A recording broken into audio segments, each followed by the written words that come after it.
Muhaimin Iskandar, calon wakil presiden nomor urut 1, siapkan sejumlah visi misi demi mewujudkan perubahan bangsa menuju arah yang lebih baik. Lantas, apa saja ide dan gagasan yang ingin Muhaimin Iskandar wujudkan jika terpilih pada Pilpres nanti? Saya, Niluh Puspa, akan menggali ide dan gagasan Muhaimin Iskandar.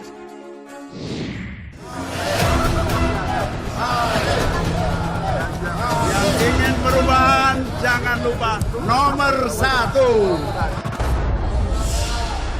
Gus Imin, Niluh.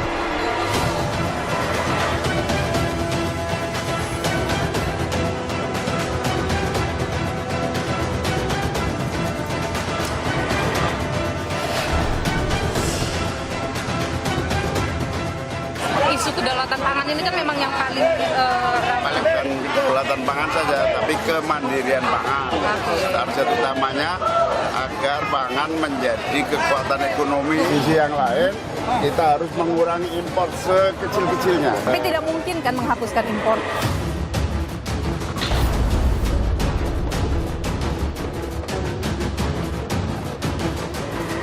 Alhamdulillah, sejak reformasi Undang-Undang Dasar 1945 mewajibkan APBN kita 20% harus untuk pendidikan, tidak boleh untuk yang lain. Menghadirkan sekolah sampai ke pelosok dan menghadirkan guru yang mau masuk ke pelosok itu masih jadi tantangan. Salah satunya insentif guru di daerah-daerah yang dibutuhkan harus diberikan. Apa yang salah dari pengelolaan sistem pendidikan kita sekarang? Kalau kita bicara peta elektoral, Gus Imin ini kuat di mana, lemah di mana nih? Popularitas dan elektabilitasnya kan relatif belum premium. Saudara, Komisi Pemilihan Umum KPU RI resmi membuka masa kampanye bagi kandidat pasangan Capres-Cawapres pada tanggal 28 November hingga 10 Februari mendatang. Dan Niluh secara spesial akan mewawancarai ketiga kandidat Cawapres, saudara, untuk mengikuti agenda kampanyenya, termasuk juga di dalamnya adalah menggali ide dan gagasan mereka untuk kemajuan bangsa.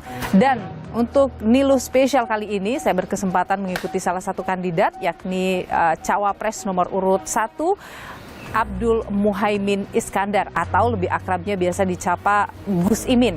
Bagaimana ia punya ide dan gagasan untuk kemajuan bangsa dan bagaimana juga ia bertemu dengan masyarakat dalam masa kampanye ini, ikuti saya, saudara. Gus Imin, Niluh. Niluh, gimana kabar? Sehat. Gus Imin, saya mau ikut agenda Gus Imin hari ini untuk kampanye ke Riau ya hari ini ya. Oke, apa persiapannya ini untuk ikut kampanye hari ini? Ya, persiapan biasa semuanya kita bawa. Udah sarapan Gus Imin? Di mobil. Di mobil sarapan. Jadi selain di Riau, ada wilayah mana saja nanti di Sumatera? Riau, Padang, Surabaya, Aceh, Jakarta, Medan. Luar biasa sekali. Kita ikut ke Imin ya hari ini. Oke. Ayo, jalan kita. Jalan.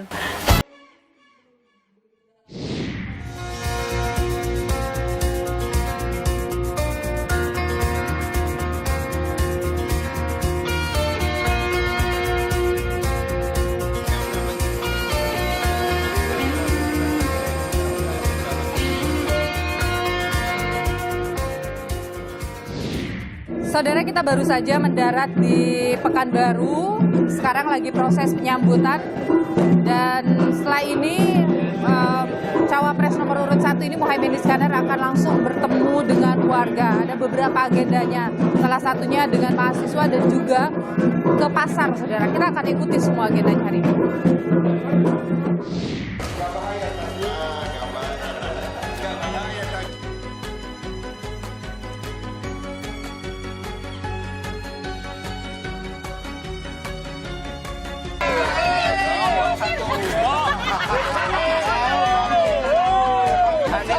Perubahan, jangan lupa pilih Anies Baswedan dan Muhaimin Iskandar. Kita sudah sampai di Pasar Arengka, Pekanbaru, saudara. Muhaimin Iskandar sedang berkunjung ke pasar. Kita lihat di sana bertemu dengan orang lagi. Dan ramai juga pendukungnya ikut di sini. Kita lihat apa saja kegiatannya dan apa yang kemudian dibicarakan dengan warga di Pasar Arengka ini.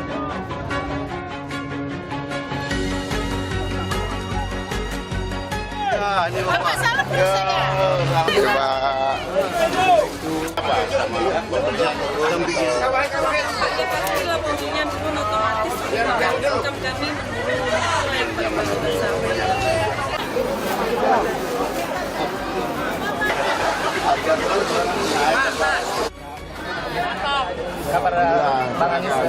Baik, alhamdulillah. Gus Imin, sudah dapat apa saja yang ditangkap dari warga yang di pasar ini? Ya, ada beberapa barang yang memang naik harganya, kemudian mengganggu daya beli masyarakat juga menurun. Di sisi yang lain, mereka menginginkan ada suplai yang memadai sehingga mereka tidak berkurang pembeli.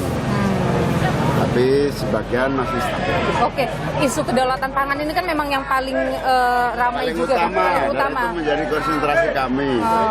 Bukan kedaulatan pangan saja, tapi kemandirian pangan. Target utamanya agar pangan menjadi kekuatan ekonomi yang mensejahterakan petani, yang mensejahterakan masyarakat. Harga jualnya bagus buat petani, tapi harganya tidak tinggi buat rakyat. Di situ peran pemerintah menjadi penjembatan, peran Bulog kita sambil jalan aja. bisa menjadi jembatan. Oke, maka itu. Di sisi yang lain, kita harus mengurangi impor sekecil-kecilnya. Jadi impor pangan, terutama impor kebutuhan konsumsi, benar-benar harus. Tapi tidak mungkin kan menghapuskan impor? Ya, diperkecil. Sekecil-kecilnya. Oke. Ya kalau bisa bagus, tapi kayaknya kan Tidak mungkin. Kalau butuh perubahan satu. Emin ini pedagang sayur katanya. Ayo. Sini, Ya, boleh. Pak, stop situ, Pak. Belok kanan. Tutup. Kenapa menyukai Amin, pasangan Amin ini? Nih, kan ada pasnya. Ya, mantap. Ya, kenapa nomor satu? Jejak pendapat dan pengalaman. Apa coba kalau Bapak? Membuktikan pengalaman Pak Anies. Dan membuktikan sukses di DKI. Oke. Nah, kita butuh perubahan. Bagaimana dengan Pak Muhaimin Iskandar di mata Bapak? Sosoknya bagus. Mempunyai jiwa pemimpin yang mantap. Jiwa pemimpin. Pak Muhaimin punya jiwa pemimpin yang mantap. Menghadirkan sekolah sampai ke pelosok dan menghadirkan guru yang mau masuk ke pelosok itu masih jadi tantangan buat kita. Iya, salah satu insentif guru di daerah-daerah yang dibutuhkan harus diberikan.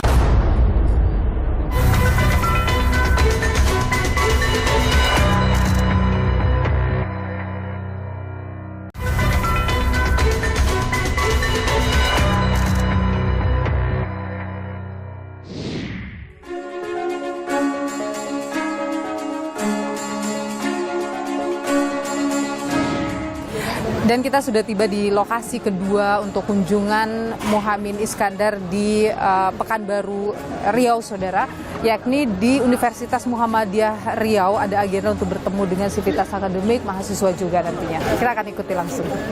Jadi perubahan itu sunnatullah.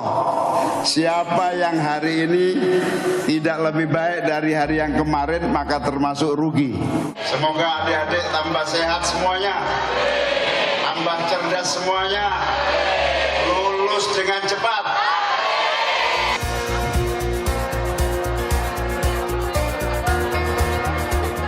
Kamu kalau memilih pemimpin, itu yang seperti apa yang dicari? Menurut saya sesuai dengan sifatnya Rasulullah ya Kak. Jujur, amanah, tanggung jawab, dan dapat dipercaya oleh semua masyarakatnya. Menurut kamu dari pasangan cawapres yang ada sudah ditentukan siapa kira-kira yang sesuai? Dan semuanya sesuai sih Kak, seperti yang Rasulullah, sifat Rasulullah, cuman saya belum bisa menentukan.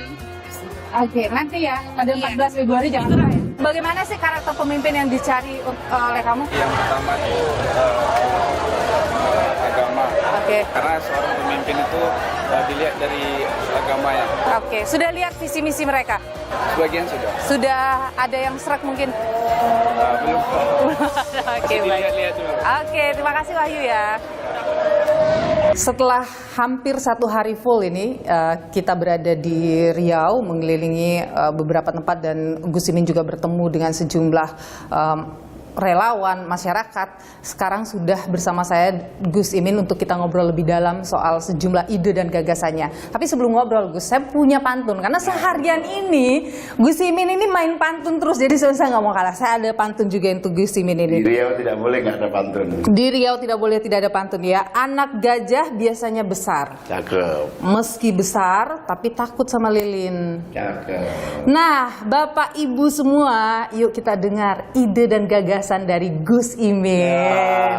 Keren. Ada pantun nggak? Wah, habis. Habis pantunnya. Gus Imin, terima kasih sudah bersama Niluh. Sehat selalu Gus Imin. Jadi Gus Imin, tadi kita nyampe Riau langsung menuju ke pasar. Kenapa pasar yang dipilih jadi tujuan pertama? Salah satu wujud kesejahteraan itu kan ketersediaan pangan. Nah, pasar ini menjadi penting. Karena di situ kita bisa lihat bagaimana barang-barang kita tersedia untuk kebutuhan harian masyarakat. Yang kedua, harga-harga barang terjangkau. Itu disebut inflasi. Inflasinya sejauh apa? Nah, rata-rata memang akhir-akhir ini harga tidak pernah stabil. Naik terus, hampir jarang turun. Tapi ini harus diantisipasi dengan sebab utamanya apa? Biasanya stok pangan ini karena panennya yang lamban, gagal panen, atau suplai barang dari berbagai daerah yang terhambat. Gus Imin begini, ketika masyarakat petani, ini kita bicara tentang petani misalnya, lagi panen banyak, tapi daya beli di situ yang kurang. Nah, apa gagasan konkret Anda untuk kemudian bisa membantu menyejahterakan petani di sisi itu tadi? Ya, kita kan punya Bulog ya, Badan Urusan Logistik, yang bisa kita perkuat lagi perannya sebagai penyangga harga. Di situ yang ingin kita kejar ke depan, ketersediaan pangan itu sekaligus harus signifikan dengan kesejahteraan petani. Nah, itu. Jadi kita nanti berusaha sekuat tenaga agar petani kita itu tugasnya hanya satu, produksi, menanam, panen. Penjualan tanggung jawab pemerintah memfasilitasi. Isu lain soal kesejahteraan adalah ketersediaan lapangan kerja, juga termasuk upah yang layak. Apa konsep Anda untuk menghadirkan itu? Nah, kita bisa menggunakan kemampuan pemerintah untuk berinvestasi, dalam tanda petik investasi ekonomi melalui penciptaan lapangan kerja. Yang pertama, industrialisasi. Industrialisasi ini mutlak karena selama beberapa puluh tahun terakhir terjadi deindustrialisasi. Yang kedua tentu saja entrepreneurship ya. Kita ini pasar besar, kita ini penduduk dengan jumlah konsumsinya yang sangat tinggi, tapi barang-barang masih bergantung impor. Bagaimana caranya agar UMKM bisa mensuplai kebutuhan dalam negeri? Itu harus ada stimulus, harus ada fasilitasi. Menumbuh kembangkan usaha baru, yaitu para pengusaha yang tahu pasar dengan kualitas yang jelas, terutama pengusaha muda. Itu harus kita, bukan hanya kita bina, mereka kan punya potensi-potensi yang belum diaktualkan, belum diangkat. Nah, ini tugas pemerintah. Salah satu yang paling pokok ya bisa dengan afirmasi. Misalnya belanja kebutuhan pemerintah 75% harus dari barang dalam negeri, dilarang impor. Bisa itu dilakukan? Bisa, harus bisa. Bagaimana bisa? Dari mana? Dari produksi UMKM. Misalnya ya, semua yang menyangkut kebutuhan belanja pemerintah, mulai dari alat tulis, kemudian barang kebutuhan harian, semuanya harus kandungan dalam negeri semua. Alat-alat, mesin-mesin, teknologi. Jadi industrialisasi dan belanja dalam negeri. Belanja dalam negeri itu jadi target Anda? Target industrialisasi. Yang kedua permodalan kan. Permodalan. Nah, itu permodalan itu penting sekali. Sekarang juga KUR ada banyak diberikan. KUR masih terlampau membutuhkan syarat-syarat yang memadai. Jadi Anda akan mempermudah di sini. Mempermudah syarat, dipastikan tanpa agunan. Oke. Kita sekarang mau mendengar juga gagasan Anda di sisi pendidikan. Gus Imin, saat ini anggaran pendidikan kita itu sebanyak 20% dari anggaran APBN. Betul. Tapi yang jadi masalah begini, sering sekali pemerataan pendidikan jadi hal yang selalu kita perbincangkan, tidak sampai ke pelosok-pelosok. Dalam catatan terbaru, ada 288 kecamatan itu tidak punya SMP. Ada 618 kecamatan tidak punya SMA. Kekurangan 781.000 guru di Indonesia.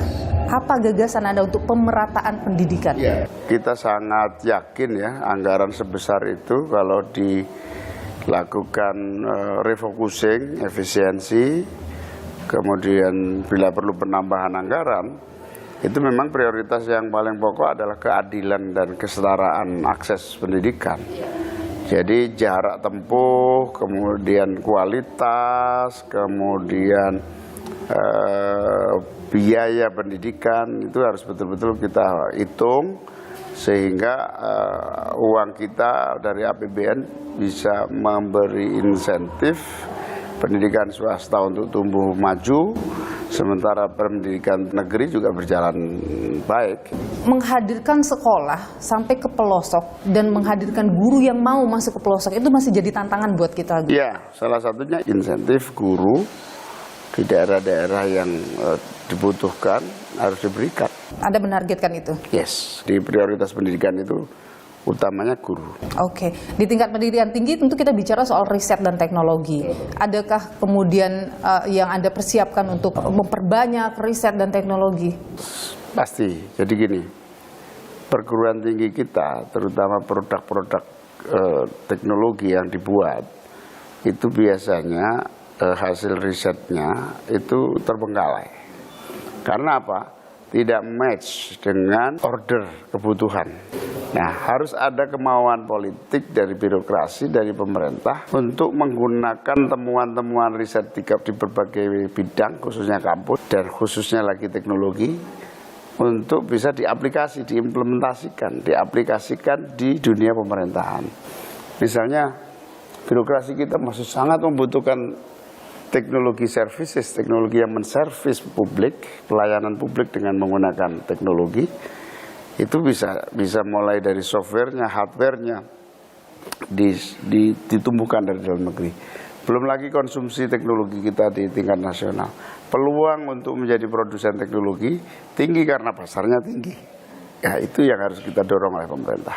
Anda sendiri kan sebenarnya ada dalam pemerintahan juga selama ini. Apa yang salah dari pengelolaan sistem pendidikan kita sekarang? Berganti menteri, ganti kebijakan ini menjadi masalah. Istilahnya mengganti buku dan kurikulum setiap periode ganti menteri itu pemborosan yang luar biasa. Tapi perlu dicatat bahwa sebetulnya pendidikan ini terutama untuk kaum muda itu kan investasi di negara. Ya saya belajar dari banyak negara lah. Semua yang menggunakan pendidikan berkualitas dunia itu rata-rata yang menyekolahkan sebanyak-banyak warganya ke perguruan tinggi yang maju. Oke. Itu investasi. Saya ingin berpindah ke masalah kesehatan. Yes. Ini juga jadi kebutuhan mendasar di masyarakat. Gus Imin, kita ingin dengar bagaimana gagasan Anda untuk sistem pelayanan kesehatan untuk masyarakat Indonesia. Ya. Jadi BPJS sebagai revolusi pelayanan kesehatan, undang-undang yang kita buat waktu itu adalah langkah terobosan yang sangat besar ya. Bahkan cukup kontroversial waktu itu, apakah beban ini terlalu berat buat negara. Ya memang berat, tetapi nyatanya sampai hari ini kita masih kuat dan sanggup menjaga BPJS kesehatan kita. Jadi akan dilanjutkan? Harus, karena ini prestasi undang-undang yang kita buat untuk memberikan pelayanan kesehatan. Tinggal sekarang dilakukan evaluasi terhadap cara kerja, manajemen, sekaligus pelayanan-pelayanan yang diberikan BPJS. Orang sakit tidak merasa dipersulit misalnya. Atau BPJS sudah mulai juga bisa bergerak kepada penyakit-penyakit baru, misalnya gangguan mental, misalnya gitu. Karena anak muda ini kan sekarang pada banyak yang butuh healing. betul. Itu karena beban ekonomi, beban orang tua yang ekonominya berat, dia harus mengejar keterbatasan pembiayaan kuliah akhirnya. Nah, itu juga butuh pendamping-pendamping. Sekarang ini gangguan mental ini bukan sakit jiwa ya. Gangguan mental ini sudah selevel dengan penyakit flu, batuk, alergi, sama.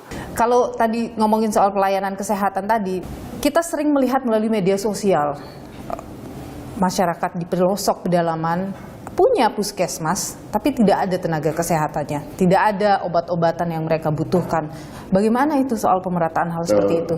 Sama, itu tugas BPJS dan pemerintah, khususnya Kementerian Kesehatan, untuk benar-benar memberikan kebutuhan obat-obatan dengan baik. Ini mutlak itu, menurut saya harus tersedia. Tidak ada ngantri terlampau panjang untuk mendapatkan obat, tidak ngantri panjang dalam pelayanan, proses pemeriksaan dan pengobatan. Sekarang ini menarik ya, untuk tenaga kesehatan itu jumlahnya memang mengalami peningkatan 2023, tapi sebarannya ini kemudian tidak merata. Banyak tenaga kesehatan tidak mau misalnya ditempatkan di daerah pelosok. Ada apa yang akan bisa mungkin dalam bayangan Anda kita lakukan untuk merangsang orang mau ini ke wilayah-wilayah pelosok? Ya, harus dipaksa memang. Harus dipaksa. Paksa aja dalam konteks bagaimana ya? Harus ada sistem karir yang mewajibkan untuk distribusi, dipaksa melalui reward. Orang yang ditempatkan di daerah terpencil itu mendapatkan insentif yang memadai, pasti berebut. Kesejahteraan mereka berbeda dengan yang tidak di daerah jauh atau yang sulit. Oke.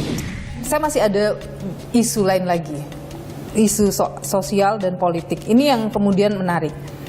Masyarakat adat, Gus Imin, apa konsep Anda untuk menjaga mereka? Nah,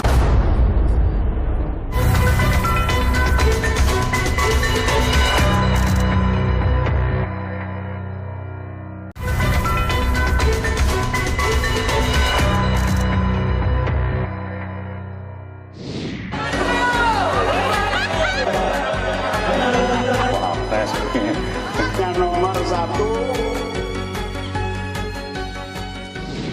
Ini masalah masyarakat adat ini jadi sorotan. Konsep Anda untuk menjaga masyarakat adat, karena sekarang masyarakat adat banyak dianggap kehilangan hak-haknya, sampai mereka kemudian harus berhadapan dengan konflik agraria. Apa konsep Anda untuk menjaga mereka? Nah, undang-undang kita yang baru soal perlindungan masyarakat adat ini harus terus diimplementasikan menjadi kebijakan konkret dalam peraturan pemerintah yang menyiapkan untuk perlindungan masyarakat adat. Pokok pangkal pertama memang konflik agraria. Muncul akibat pemerintah memberi ruang kepada satu pihak, yaitu pengusaha. Nah, pengusaha ini nanti boleh melakukan proses eksploitasi lingkungan alam tanah, tapi dengan syarat mutlak tidak boleh mengganggu-gugat kekayaan adat. Apa sih yang sebetulnya dirubah konsepnya? Ya, konsep bahwa proyek pemerintah itu bukan sekedar memfasilitasi pengusaha. Proyek pemerintah itu mengatasi masalah rakyat. Nah, kita harus meletakkan masyarakat adat ini menjadi prioritas masalah yang harus diatasi oleh pemerintah. Nggak ada alasan untuk pemerintah memaksakan proyek pemerintah atau proyek swasta yang mengganggu masyarakat adat. Jadi Anda punya komitmen untuk melindungi mereka? Wajib, karena utamanya tempat tinggal mereka, tanah mereka. Tanah terutama, hak-hak agrarianya, kemudian hak lingkungan produktifnya, yang ketiga budayanya harus kita jaga. Karena mereka penting sekali. Karena mereka sangat bisa menjaga alamnya.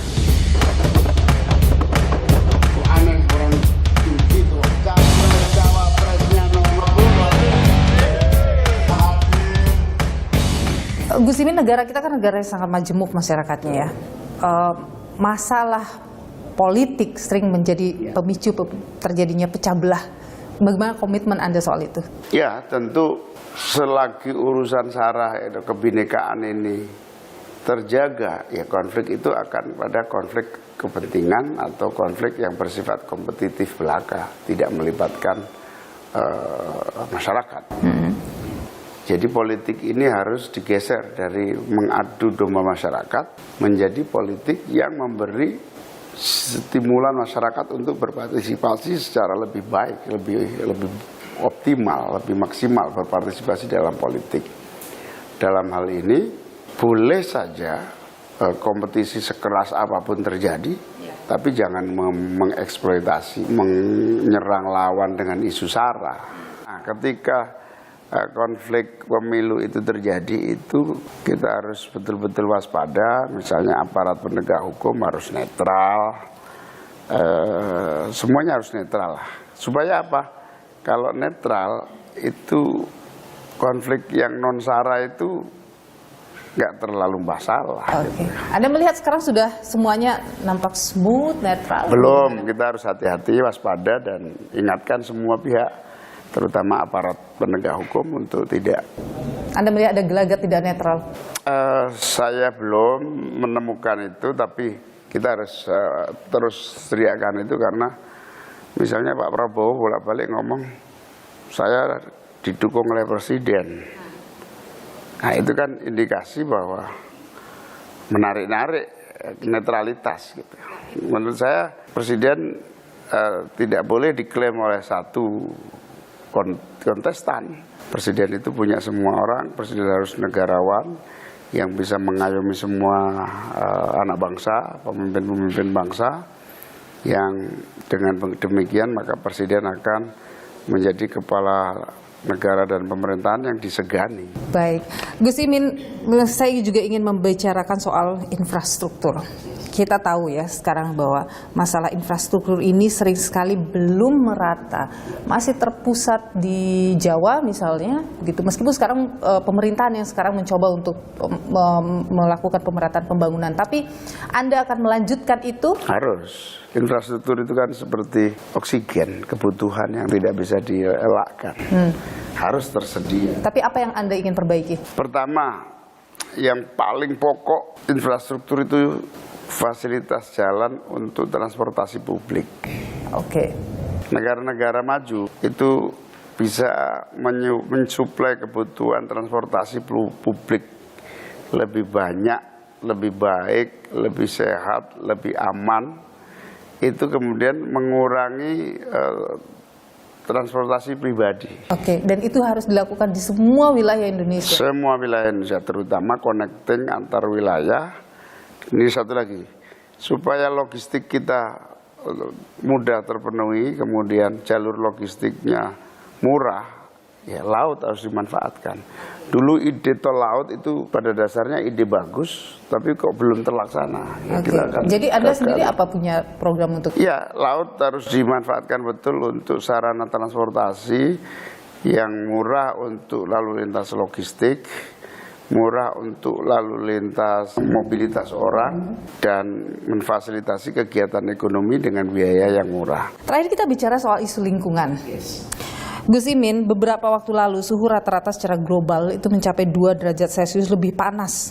Dan itu untuk pertama kalinya dalam catatan sejarah kita dibanding dengan suhu periode praindustri, itu tahun 1850 sampai 1900 ya. Indonesia ini harusnya bagaimana mengambil peran untuk mengatasi masalah pemanasan global ini? Ya, yang pertama tentu Indonesia ini punya peluang mendapatkan kerjasama dengan semua negara, forestrasi ya, penghutanan kembali, dan penghijauan sumber-sumber oksigen dunia dari kenaikan suhu yang terus-menerus, dari emisi yang berkembang. Kita harus bekerja keras, banyak aspek-aspek yang kita harus atasi. Yang pertama, transisi dari mengandalkan energi berbasis fosil ke energi terbarukan. Energi terbarukan ini sustainabilitasnya lebih panjang, bagus, sekaligus harganya lebih murah. Bagaimana langkah konkret Anda kira-kira untuk bisa transisi energi tadi? Ya, kita mulai memberikan kemudahan investasi ya, kepada investasi, kemudahan investasi untuk teknologi baru.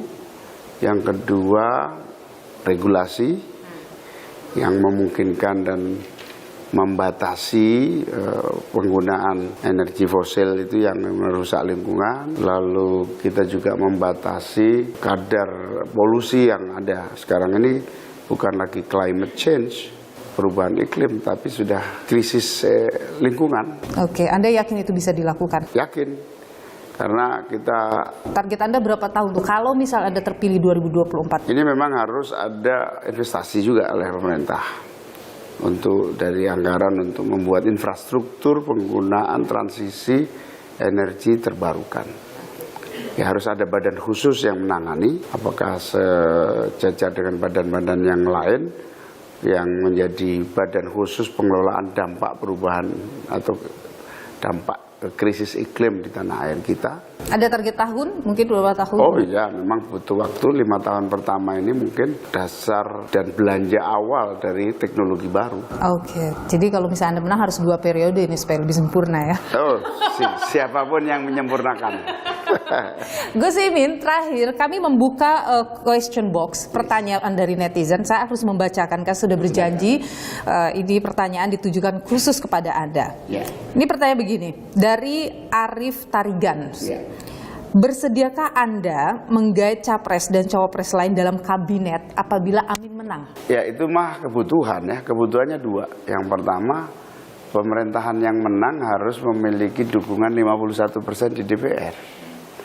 Itu artinya yang kalah adalah partai-partai yang bisa dijadikan teman baru di koalisi sehingga memperkuat DPR. Yang kedua, ya pemilu itu kan kompetisi yang pasti panas, tapi ujungnya sebagai bangsa yang penuh semangat menjaga persatuan, ya harus rekonsiliasi. Nah, rekonsiliasinya apa? Ya bergabung. Oke, jadi Anda membuka peluang pasti dari lawan politik Anda untuk bergabung dalam kabinet nanti. Itu ya, untuk Arif Tarigan sudah saya bacakan pertanyaannya dan sudah langsung dijawab oleh Gus Imin. Muhaimin Iskandar, calon wakil presiden nomor urut 1. Terima kasih sudah berbagi ide dan gagasan di Terima kasih Nilo, saya bisa menyampaikan gagasan dan rencana-rencana. Iya, sehat selalu. See you again, terima kasih. Bung Yohan, kalau kita bicara peta elektoral, Gus Imin ini kuat di mana, lemah di mana nih?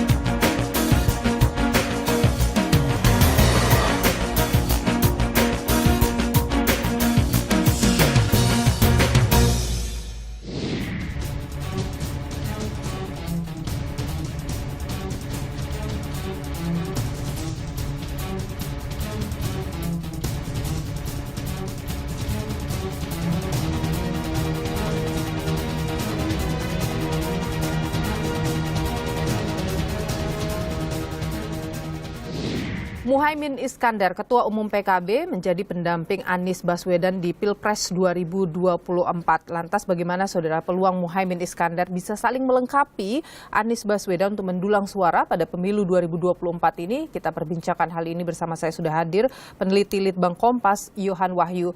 Bung Yohan, terima kasih sudah bersama Nilu, sehat selalu. Ya, sehat selalu Nilu, terima kasih. Ya, Bu Yohan, minggu lalu ini kami ikut giat dari Caimin ya, atau sekarang akrabnya disapa Gus Imin begitu di wilayah Sumatera.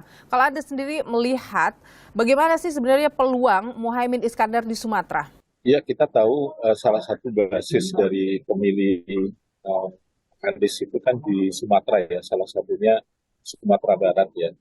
Kalau kita menghitung jumlah survei dan mungkin survei Kompas yang terakhir di Agustus itu, porsi pemilih di Sumatera Barat itu memang sebagian besar menjadi perebutan antara Pak Anies dan Pak Prabowo. Kita tahu 2014 dan 2019 di Sumatera, sebagian besar Sumatera itu memang Pak Prabowo cukup dominan, dan itu kemudian menjadi limpahan suara yang cukup signifikan bagi pasangan Anies dan Muhaimin. Dengan latar belakang Nahdlatul Ulama berbasis Islam tradisional yang notabene dibagi sebagian besar Sumatera itu juga pendekatan pemilih-pemilih Islam juga ikut dominan, ini juga sedikit banyak memberikan kesempatan dan peluang bagi Gus Muhaimin untuk menarik simpati, perhatian pemilih gitu ya. Oke, kira-kira dia mampu mencuri perhatian semua kalangan, Bung Yohan, termasuk orang usia atas sampai dengan anak muda? Iya, dari sisi komunikasi politik yang dia lakukan, terutama di sosial medianya ya, beberapa konten-konten yang dilakukan, misalnya seplet Kusimin gitu ya, dengan mendatangkan anak-anak muda. Kalau Pak Anies kan segmennya dia bikin kemudian misalnya Desa Anies misalnya, itu kan bagian dari upaya mereka mendekati pemilih-pemilih muda, mendekati pemilih yang dengan cara gestur yang juga disukai oleh pemilih ya, terbuka, dialog bebas, itu kan komunikasi yang terbuka. Saya pikir ya, semua pasangan pasti akan melakukan itu gitu. Tapi menariknya Gus Imin ini kita tahu dari gaya-gaya komunikasi politiknya kan cenderung santai, bahkan sedikit banyak humor gitu ya. Bagaimana dengan kalangan NU? Apakah Gus Imin punya kekuatan yang besar untuk menggait suara pemilih NU ini? Pemilih Nahdliyin itu kan juga punya referensi sendiri.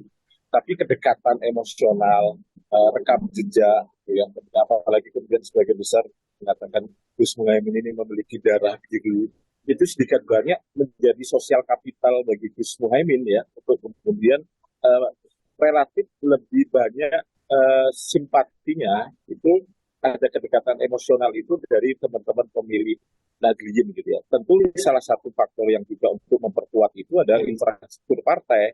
Sebagian besar pengurus PKB itu ya orang NU gitu ya. Sebagian besar orang itu NU jadi modal besar bagi PKB itu juga NU gitu ya. Oke, Bung Yohan, kalau kita bicara peta elektoral, Gus Imin ini kuat di mana, lemah di mana nih? Kalau kita merujuk beberapa survei Kompas yang terakhir Agustus itu, satu, popularitas dan elektabilitasnya kan relatif belum premium gitu ya Gus Muhaimin ini ya, hampir termasuk Pak Mahfud ya, termasuk Pak Ganjar, Pak Gibran gitu ya. Tapi di satu sisi kalau kita lihat Jawa Timur dan Jawa Tengah ini menjadi basis yang potensial yang bisa digarap Gus Muhaimin dengan pendekatan kultural sekaligus pendekatan struktural PKB. Dan infrastruktur PKB ini kan sebenarnya juga menyatu dengan kultural Nahdliyin gitu ya. Jadi ini yang menjadi basis kuat. Sementara di luar Jawa ini yang menjadi PR Jawa dan mungkin sebagian Jawa Barat dan Banten ya, yang mungkin secara kultural agak berbeda gitu ya. Tapi di luar Jawa kalau kita lihat pemilih Pak Anies itu relatif merata, meskipun tidak begitu kuat gitu ya. Tapi meratanya pemilih ini juga menjadi sosial kapital juga. Artinya kelemahan Pak Muhaimin satu sisi bisa ditutupi oleh Pak Anies, sementara kelemahan Pak Anies juga bisa ditutupi oleh kekuatan dari Gus Imin, terutama di Jawa Tengah dan Jawa Timur. Bung Yohan, kalau Anda mungkin Anda sudah membaca juga visi misi yang dimiliki oleh pasangan Amin ini. Anda bagaimana melihat visi misi itu? Apakah cukup mampu untuk nantinya mendongkrak suara mereka? Salah satu yang cukup kelihatan menonjol dari pasangan Amin ini adalah memang semangat perubahannya berbeda dengan apa yang ditawarkan oleh pasangan yang lain. Ya.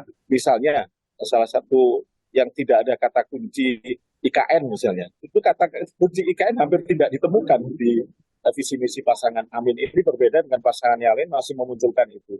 Branding ini yang sebenarnya menjadi kekuatan bagi pasangan Amin, sekaligus juga tetap harus diuji ya sejauh mana kekuatan perubahan ini mampu diterima oleh pemilih kita. Baik, Bung Yohan Wahyu, peneliti Litbang Kompas. Terima kasih sudah berbagi pandangan di Nilu. Sehat selalu, Bung Yohan. Terima kasih, Nilu. Muhaimin Iskandar, Ketua Umum Partai Kebangkitan Bangsa, memiliki perjalanan panjang di dunia politik. Ia mengawali karirnya sebagai seorang aktivis. Dan berikut saudara, kami hadirkan sepak terjang seorang Muhaimin Iskandar.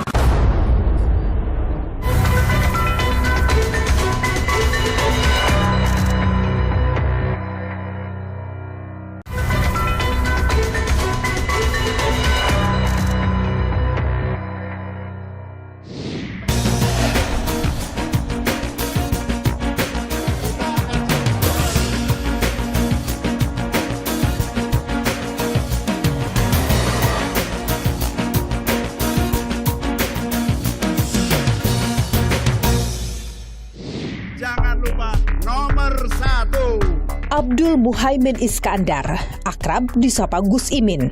Namanya kian menjulang di perpolitikan tanah air pasca resmi menjadi pendamping Anies Baswedan di gelaran Pilpres 2024. Anies dan Muhaimin menjadi pasangan calon presiden dan wakil presiden pertama yang mendaftar ke KPU 19 Oktober 2023. Siapa dan bagaimana sosok Muhaimin Iskandar? Pria kelahiran Jombang 24 September 1966 ini besar di lingkungan pesantren. Setelah menyelesaikan sekolah menengah pertama di Jombang, ia merantau ke Yogyakarta untuk melanjutkan sekolah menengah atas hingga meraih gelar sarjana di Universitas Gadjah Mada. Gus Imin lalu menyelesaikan studi Magister Komunikasi di Universitas Indonesia tahun 2001. Pada 2018, Gus Imin meraih gelar doktor di Universitas Airlangga, Surabaya. Karir politik Gus Imin terbilang moncer. Keponakan Presiden keempat RI Abdurrahman Wahid alias Gus Dur ini memimpin Partai Kebangkitan Bangsa PKB sejak 2005 hingga kini. Sepanjang karirnya, ia menduduki sejumlah posisi penting. Gus Imin pernah menjadi Wakil Ketua DPR RI termuda saat usianya 33 tahun pada periode 1999 hingga 2004. Lalu, ia kembali menduduki posisi yang sama pada periode 2019 hingga 2024. Ia juga pernah menjadi Wakil Ketua MPR RI selama 1 tahun pada 2018 hingga 2019. Di pemerintahan, Gus Imin pernah menjabat Menteri Tenaga Kerja dan Transmigrasi pada 2019 hingga 2014. Karir Muhaimin dinilai Anies Baswedan menginspirasi para aktivis muda. Selain itu, sosoknya juga dikenal dekat dengan para tokoh agama lantaran masih satu garis keturunan dengan pendiri NU. Ia merupakan cicit dari Muhammad Iskandar. Tak hanya kiprah politiknya yang ramai, lontaran-lontarannya juga kerap menuai kontroversi. Seperti pada Maret 2022 silam, ia sempat melontarkan pernyataan terkait penundaan pemilu 2024. Oleh karena itu, dari seluruh masukan itu saya mengusulkan pemilu tahun 2024 ditunda 1 atau 2 tahun agar momentum perbaikan ekonomi ini tidak hilang dan kemudian tidak terjadi freeze untuk mengganti stagnasi selama 2 tahun masa pandemi. Upaya Gus Imin mencalonkan diri dalam pemilihan presiden bukan kali ini saja. 2019 lalu, baliho yang memperlihatkan namanya tersebar di beberapa daerah seperti di Kalimantan Timur dan Banten. Baliho serupa juga kembali terlihat pada 2021 lalu dengan tulisan The Next President. Sempat diisukan akan menjadi bacawa pres Prabowo Subianto, kini Gus Imin mantap melangkah bersama rekan satu alma maternya di Universitas Gadjah Mada, Anies Baswedan. Pasangan Amin, Anies Muhaimin siap berlaga di Pilpres 2024. Memilih sosok pemimpin bukan hal yang mudah. Harus berani melihat rekam jejak, menelaah visi misi, dan menganalisa